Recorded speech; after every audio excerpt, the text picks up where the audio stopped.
गुजरात के राजकोट पहुंचे आम आदमी पार्टी के राष्ट्रीय संयोजक अरविंद केजरीवाल ने बीजेपी और कांग्रेस पर जमकर निशाना साधा है।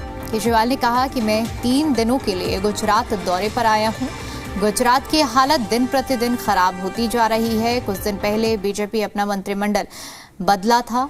ये लोग खुद भी जानते हैं कि इनसे इनका मंत्रिमंडल संभल नहीं रहा है। चारों तरफ नकली शराब बिक रही है। 30 सालों से गुजरात में बीजेपी और कांग्रेस की गठबंधन सरकार चल रही है। मैं 3 दिन तक लोगों और कार्यकर्ताओं से मिलूंगा।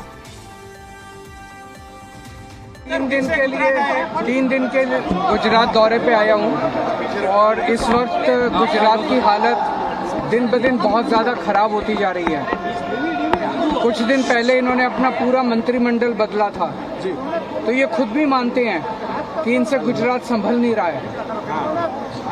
इन्होंने खुद माना कि इनके सारे मंत्री गलत थे, करप्ट थे, बेकार थे। इस वजह से इन्हें पूरा मंत्रिमंडल बदलना पड़ा। किसान अपने हक के लिए लड़ाई लड़ रहे थे। उन किसानों के बच्चों को इन्होंने कई दिनों से जेल में डाला हुआ है। हम उनके साथ खड़े हैं। उनमें से कुछ किसानों के बच्चों की बेल हो गई है, बाकियों की अभी नहीं हुई है।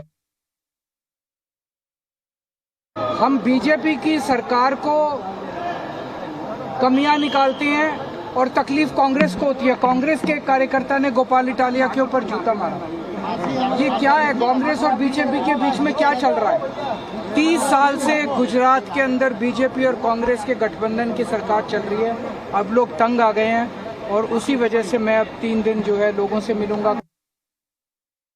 जो भी गुजरात के हक की बात करता है, गुजरात के अंदर नशा बहुत ज़्यादा बढ़ गया है और एक ये भी कहा जा रहा है मुंद्रा पोर्ट जो है वो एक तरह से पूरे देश के लिए ड्रग्स का एक तरह से वो बन गया, रूट बन गया है। तो उसमें काफ़ी सारी मात्रा में ड्रग्स जो है वो गुजरात में रह जाती है, बाकी पूरे देश में जाती है। तो ड्रग्स बढ़ रही हैं, नशा बढ़ रहा है, युवा बेरोजगार है, उसको नौकरी नहीं मिल रही है, युवाओं का भविष्य जो है वो अंधकार में होता जा रहा है। तो इस वक्त इसका एक ही समाधान है। 30 साल से बीजेपी की जो सरकार है उनके अंदर बहुत अहंकार आ गया है, उनको हटाना चाहिए और नई सरकार लेके आए।